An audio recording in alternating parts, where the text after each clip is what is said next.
ठरलं तर मग या मालिकेच्या पुढील काही येणाऱ्या भागांचे अपडेट जाणून घेऊया आपल्या आजच्या या व्हिडिओमध्ये.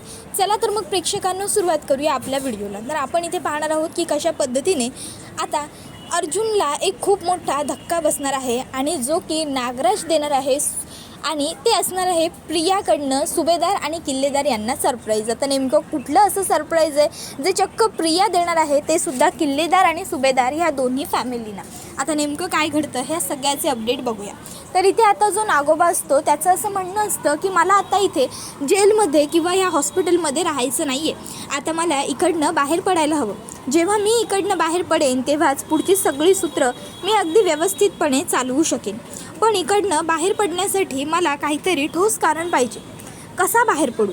मग आता प्रिया म्हणत असते, आता तुम्हाला इकडनं बाहेर पडणं तर शक्य नाही, बेल तुम्हाला मिळणार नाही, कारण तुमची ती लाडाची प्रेमाची बायको ती काही तुमच्यावरती केलेली केस मागे घेणार.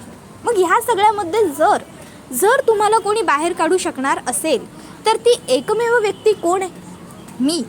मीच फक्त तुम्हाला ह्या सगळ्यातून बाहेर काढू शकते, सुखरूप वाचवू शकते.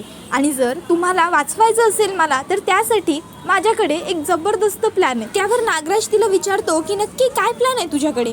मग प्रिया नागराजला सांगू लागते, मी गरोदर आहे, म्हणजे मला कधीही काहीही त्रास होऊ शकतो, त्यात मला खरोखर विकनेस आलायच. मग आता माझ्या पोटात दुखू शकतं, पोटात कळा मारू शकतात. अचानक त्रास झाल्यामुळे सगळं क्राऊड माझ्याजवळ या फ्लोअरवरचं गोळा होऊ शकतं. एकदा का सगळे लोक माझ्याजवळ आले, पोलीस वगैरे सगळे माझ्याजवळ आले की त्यानंतर पटकन तुम्ही सटका. त्याबरोबर नागराज म्हणतोय, येड लागलंय का तुला? सगळे कशाला मारायला तुझ्याजवळ येतील? कैदी आहेस तू, महाराणी नाही आहेस कुठची. त्यावर प्रिया म्हणते, महाराणी नसले तरीसुद्धा मी ॲक्टिंगच अशी करेन ना की सगळ्यांना वाटेल माझा जीव जातो आहे आणि मी मरते. मग बरोबर मी मरते म्हटल्यावर सगळे माझ्याच जवळ येतील ना. हे बघ नागोबा, तू उगाच मला सल्ले देऊ नकोस. पडायचं आहे ना इकडनं बाहेर, तर मी जे सांगते तसं कर. तसंही विचार करून कुठला मोठा मार्ग सापडणार आहे? त्यापेक्षा मी जे बोलते ते करून बघितलं तर किमान प्रयत्न केल्याचं समाधान तरी मिळेल. तसंही आता तुला इकडे राहून खूप जास्त दिवस होत आले, उगाच पोलीस तुला फार दिवस इथे ठेवणार नाहीत. त्यामुळे आता मी जे सांगते ना तेच कर. त्यावर मग मात्र आता नागराजकडे प्रिया जे बोलते ते ऐकण्यावाचून काही पर्याय नसतो. मग नागराज ठीक आहे असं म्हणतो. मग प्रिया ढोंग करते, पोट खूप दुखल्याचं नाटक करते आणि ती सगळ्या लोकांचं लक्ष स्वतःकडे वेधून घेते. पोलीस वगैरे सगळे प्रियाच्या भोवती गोल फिरतात. आता प्रियाला नेमकं काय होतं आहे काय नाही कोणाला काहीच कळत नसतं. ती फक्त खूप दुखतं आहे, खूप त्रास होतो आहे एवढंच नाटक करत असते.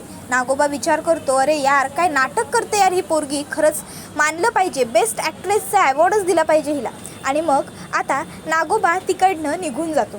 त्याबरोबर तोपर्यंत इकडे जी प्रिया असते ती विचार करते की आता मला असंच गप्प बसून चालणार नाही. थोड्या वेळाने तिला मेडिसिन्स इंजेक्शन्स दिल्याच्यानंतर प्रिया शांत होते. त्याबरोबर दुसऱ्या बाजूला इकडे इन्स्पेक्टर सावंत आणि इतर जे पोलीस कर्मचारी असतात ते प्रिया शांत झाल्यानंतर आपापल्या जागी आपापल्या पोझिशनला परत चाललेले असतात. त्यावेळी आता इकडे त्यांना दिसतं की नागराज गायब आहे. मग आता पोलीस विचार करतात की हा नागराज गेला कुठे? संपूर्ण हॉस्पिटलमध्ये एकच खळबळ माजलेली असते. सर्वत्र नागराजच्याच नावाची चर्चा सुरू असते. नागराज कुठे आहे, नागराज कुठे आहे, हाच प्रश्न सगळ्यांना पडलेला असतो. मग आता नागराज कुठे आहे हे सगळेजण शोधाशोध करायला सुरुवात करतं. कोणी टॉयलेट्समध्ये शोधतं, कोणी आणखी इतर जे वॉर्ड असतात तिथे जाऊन शोधतं, कोणी ड्रेसिंग एरियामध्ये शोधतं, कोणी OPDमध्ये जाऊन बघतं, कोणी सगळ्या मेन गेट्सना चेक करतं, कोणी हॉस्पिटलच्या लॉबीमध्ये चेक करतं, तर कोणी जाऊन खाली ग्राउंड फ्लोअरला चेक करतं, कोणी कंपाऊंडमध्ये तपासतं. पण नागराज काही हॉस्पिटलमध्ये कुठेही सापडत नाही. आता ऑफकोर्स या लोकांनी आधीच फुलप्रूफ प्लॅनच तसा बनवलेला असतो की नागराज पळून जाऊ शकेल. मग आता इन्स्पेक्टर सावंत विचार करतात की ह्या सगळ्याबद्दल आता मी इकडे सांगितलं पाहिजे अर्जुन साहेबांना, त्यांनासुद्धा ह्या गोष्टी माहिती असायला हव्या, नाहीतर त्यांच्या कुटुंबाला त्या नागराजपासून आधीच धोका आहे.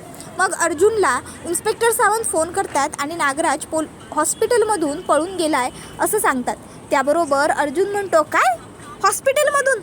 पण हॉस्पिटलमधून तो कसा पळून जाऊ शकतो? त्याला तर अटक केली होती, तो पोलीस स्टेशनमध्ये. त्याबरोबर मग इन्स्पेक्टर सावंत सांगू लागतात की बरोबर आहे तुमचं अर्जुन साहेब, तो हॉस्पिटलमध्ये नव्हता, पोलीस स्टेशनमध्येच होता एवढे दिवस कस्टडीत, पण अचानक त्याची तब्येत खराब झाली आणि मग त्याला हॉस्पिटलला शिफ्ट केलं गेलं.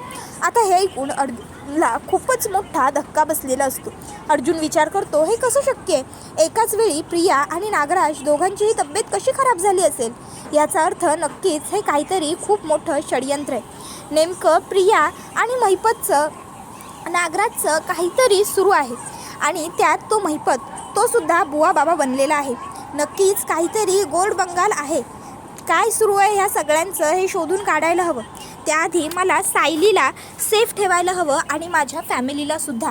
काहीही झालं तरी त्या नागराजमुळे किंवा त्या मूर्ख नालायक प्रियामुळे सायलीला काहीही त्रास होता कामा नये. सायलीला सध्या जर सांगितलं की ते नागराज वगैरे सुटला आहे तर सायलीला टेन्शन येऊन जाईल. आधीच एक तर तिने आश्रमाच्या कामामध्ये सुद्धा हात घातलेला आहे, त्यात ह्या सर्व गोष्टी म्हणजे नको. सायली खूपच जास्त पॅनिक होईल. पण इकडे आता सायली ही बघत असते, नोटीस करत असते की 2-3 दिवस अर्जुन हा गप्प असतो, काही बोलत नाही, फक्त एकटक शांतपणे बसून राहतो. आता सायलीला मात्र प्रश्न पडू लागतात की नेमकं काय चाललं अर्जुनचं हे सगळं, असं विचित्र तो का वागतोय. मग सायली अर्जुनला विचारते, काय झालं? 2-3 दिवस मी बघते, ऑब्झर्व करते, तुम्ही खूप जास्त शांत झालाय, गप्प असता, नाहीतर दिवसभर माझ्याबरोबर काही ना काही तुम्ही बोलतच असता. पण काय झालंय, तुम्ही एवढे गप्प का राहायला लागलाय? काय झालंय का? अर्जुन काही नाही असं उत्तर देतो. सायली म्हणते, खोटं बोलताय तुम्ही, पण एक गोष्ट तुम्ही विसरताय. तुम्ही जरी माझ्याशी कितीही खोटं बोलण्याचा प्रयत्न केलात ना, तरी तुमचे डोळे हे माझ्याशी नेहमीच खरं बोलतात आणि आजही तुमचे डोळे माझ्याशी खरंच बोललेत. तुम्ही माझ्यापासून काहीतरी लपवताय हे तुमचे डोळे सांगतायत. आता तुम्ही नेमकं काय लपवताय हे तुमच्या ओठांना सांगू द्या. बोला, काय लपवताय माझ्यापासून? अर्जुन तरीही काही बोलत नसतो. सायली अर्जुनला म्हणते, अहो बोला ना, जे काही असेल ते सांगा मला. तुम्ही सांगणार नाही तर मला कळेल कसं? प्रियाबद्दल काही आहे का? तिला हॉस्पिटलमध्ये शिफ्ट केलं आहे, तिने तिकडून काहीतरी केलं आहे का? मला वाटलंच होतं ती मुलगी ना. त्याबरोबर अर्जुन म्हणतो, नाही, प्रियाचा काही संबंध नाही आहे कशाशीच. नागराजला सुद्धा हॉस्पिटलला शिफ्ट केलं होतं आणि नागराज हॉस्पिटलमधून फरार झाला आहे. हे ऐकून सायली म्हणते, काय? त्याबरोबर अर्जुन म्हणतो, हेच असंच तू पॅनिक होशील हे मला माहीत होतं ना, म्हणून मी तुला काही सांगत नव्हतो. बायको, हे बघ, प्लीज तू काहीच काळजी करू नको आणि मुळात तू पॅनिक तर बिलकुलच होऊ नको. तुला काळजी करण्याची काहीच गरज नाही आहे. मी आहे ना, मी सगळं व्यवस्थित मॅनेज करेन. मी त्या नागराजला सुद्धा पकडायला पोलिसांची मदत करेन आणि सगळं व्यवस्थित करू आपण. पण तू आत्ता टेन्शन घेणं सोडून दे बरं. हे बघ बायको, तू जर टेन्शन घेतलंस ना तर तुला त्रास होईल, तुला त्रास झाला तर आपल्या बाळाला पण त्रास होईल. त्यामुळे तू प्लीज रिलॅक्स राहा. मी आज इन्स्पेक्टर सावंतांना जाऊन पोलीस स्टेशनमध्ये भेटणारच आहे. नेमकं तपशील काय झालं आहे हे मी शोधून काढल्याशिवाय काही गप्प बसणार नाही आहे. त्यावर सायली अर्जुनला म्हणत असते, हे बघा, तुम्हाला जे काही करायचं आहे ते करा, काहीही वाटेल तसं करा, पण काहीही झालं ना तरी तो नागराज फार काळ बाहेर राहता कामा नये. आधीच त्या नागराजने आम्हाला दिलेला त्रास कमी नाही आहे. त्याने आपल्या सगळ्यांपासून आपलं सर्वस्व हिरावून घेतलं होतं, आपलं सुख, आपली शांती, आपलं समाधान सगळं. पण आता नाही, आता बास. आता ना पुन्हा त्या नागराजला बाहेर येऊ द्यायचं नाही आहे. त्यावर अर्जुन होकार देतो सायलीला. त्यानंतर मग दुसऱ्या बाजूला इकडे आता जी श्वेता असते, श्वेता आता विचार करते की ही जी लहान मुलगी आश्रमात आली आहे, जर हिचंच काही बरं वाईट झालं तर. तसंही हिला थेट पोलीस स्टेशनमधूनच आणलं आहे आणि जर हिच्या बाबतीत काही वाईट घडलं किंवा ही आश्रमातून गायब झाली एकाएकी तर अर्थात खूप मोठी खळबळ माजेल. आणि एका लहान मुलीची केस असल्यामुळे पोलीससुद्धा याच्यावरती खूप कसोशीने लक्ष घालतील तर घालतील. मीडियासुद्धा हे सगळं प्रकरण उचलून धरेल. वाह. आणि शिवाय मोठ्या मुलींना हँडल करण्यापेक्षा लहान मुलीला टॅकल करणं सचिनलासुद्धा सोपं जाईल.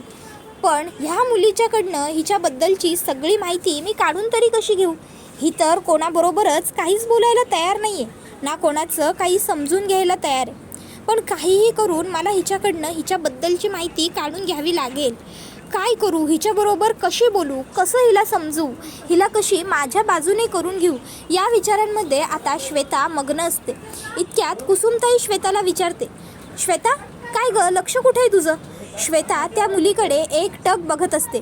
त्यावेळी मग लगेचच इकडे श्वेता स्वतःला सावरते आणि म्हणते की नाही नाही नाही, मी ते आपलं सहजच ह्या मुलीला बघून हिची दया आली, वाईट वाटलं म्हणून बघत होते सहजच. तर दुसऱ्या बाजूला इकडे अर्जुन पोलीस स्टेशनला आलेला असतो आणि तो पोलीस स्टेशनला येऊन इन्स्पेक्टर सावंत यांना सांगत असतो की इन्स्पेक्टर सावंत, काहीही झालं तरी नागराजला लवकरात लवकर शोधून काढा. नागराजने आधीच खूप सर्व उपद्व्याप करून ठेवलेले होते, तुम्हाला सुद्धा माहिती आहेच. नागराजने लहान असताना तन्वीचं म्हणजेच माझ्या बायकोचं सायली सुभेदारचं अपहरण केलं होतं. त्याच्यानंतर स्वतःच्याच सख्ख्या मोठ्या भावाला मारण्याचा प्रयत्न, हे सगळं कमी पडत होतं म्हणून त्याने खोटी तन्वीसुद्धा किल्लेदार कुटुंबियांच्या घरात आणून ठेवली.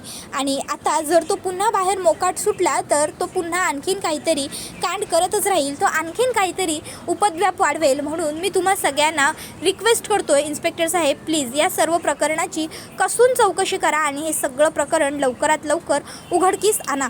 त्यावेळी इन्स्पेक्टर अर्जुनला आम्ही आमच्या बाजूने सगळे प्रयत्न करू असं सांगतात. त्यानंतर मग आता अर्जुन विचार करतो की मी असा हातावर हात धरून बसू शकत नाही, मला जर करायचं असेल काहीतरी तर पहिले सुरुवात मला करावी लागेल स्वतःपासून. मग अर्जुन चैतन्याला बोलवून घेतो आणि तो चैतन्याला सांगत असतो की चैतन्य, नागराज पळून गेला हॉस्पिटलमधून. त्यावर चैतन्यही शॉक्ड होतो. त्यावर अर्जुन म्हणतो, हो आता आपल्याला त्याला शोधून काढायचं आहे. इन्स्पेक्टर तर आपल्याला मदत करणारच आहेत, पण आपल्यालाही आपले प्रयत्न सुरू ठेवावेच लागतील ना. त्यावर चैतन्य म्हणतो की ठीक आहे अर्जुन, तू म्हणशील तसं करू आपण ताबडतोब सुरुवात करूया नागराजला शोधायला. नागराज जाऊन असा कुठे जाऊ शकतो? मला तर वाटतंय ना तो महिपतकडेच गेला असेल. त्याला आश्रय देणारी जर कोणी व्यक्ती असू शकते या जगात तर ती महिपतच आहे. पोलीस स्टेशनमध्ये एवढे दिवस कैद असल्यामुळे आधीच नागराजकडे पैसे नसतील, त्याचे खिसे रिकामे असणार आणि त्याशिवाय आता त्याला किल्लेदार कुटुंबीय तर घरात घेणार नाही, सुभेदारांच्या घराच्या दरवाजात येण्याची सुद्धा त्याची हिंमत होणार नाही. मग या सर्व परिस्थितीत त्याच्याकडे पर्याय कोण उरतो? तो म्हणजे एकच, महिपत. मला तर वाटतं तो महिपतच्याच तिकडे गेला असेल. आपण आहे ना महिपतच्या घरावरती बारीक लक्ष ठेवूया, आपल्याला महिपतच्या घराच्या आसपासच कुठेतरी तो नागोबा सापडेल. तुला काय वाटतं अर्जुन? त्यावर अर्जुन होकार देतो. त्याबरोबर चैतन्य म्हणतो ठीक आहे, मग मी एक काम करतो, मी लगेच कामाला लागतो, मी ताबडतोब शोधून काढतो हे सगळं नेमकं काय प्रकरण आहे ते. तर दुसऱ्या बाजूला सायलीने सुद्धा त्या लहान मुलीला बघितलेलं होतं आश्रमामध्ये. त्या मुलीकडे बघितल्यानंतर सायलीला तिचं बालपण आठवलं होतं.